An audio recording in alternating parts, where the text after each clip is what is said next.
మీకెవరు చెప్పని వీరి విషాదగాథను నేను వినిపిస్తాను. నా మాటను మీరు మనస్ఫూర్తిగా విన్నట్లయితే మీ జీవితంలోనూ పెనుమార్పులు వస్తాయని ఘంటాపదంగా చెప్పగలను. ఇతను డాక్టర్ అతీఫ్. గత 6 సంవత్సరాలుగా లండన్లో ఉంటున్నారు. ఆయన కుటుంబం మాత్రం ఇండియాలో ఉంటుంది.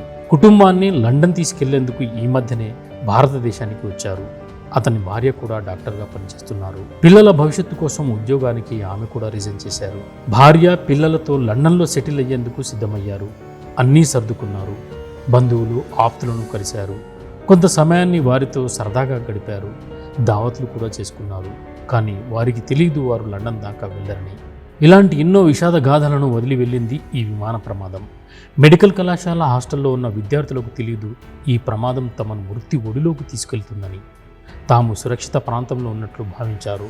కానీ 2 నిమిషాల్లో అంతా అయిపోయింది. ఫ్లైట్ టేకాఫ్ అయిన 2 నిమిషాల్లోనే, అంటే 600 ఫీట్ల పైకెగిరిన తర్వాత కిందకు రావడాన్ని అందరూ చూశారు. విమానంలో ఉన్న ప్రతి వ్యక్తి తమ కలల సాకారం కోసం గాల్లో ఎగిరి ఉంటాడు.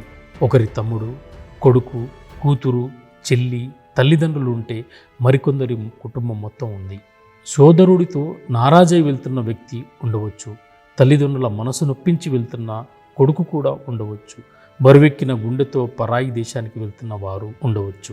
ఒక్కసారిగా జరిగిన విమాన ప్రమాదం 2 నిమిషాల్లో అంతా శూన్యంగా మార్చింది. మనుషులంతా మాడి మసైపోయారు.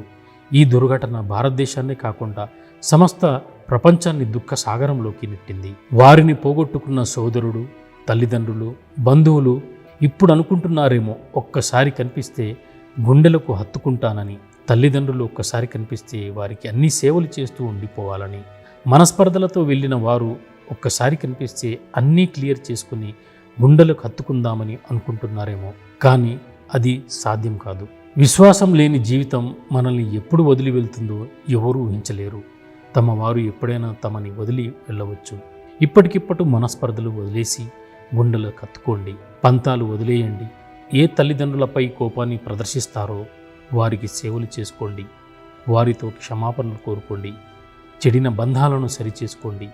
ఎవరి మనస్సైతే బాధ పెట్టామో వారితో క్షమాపణలు కోరండి.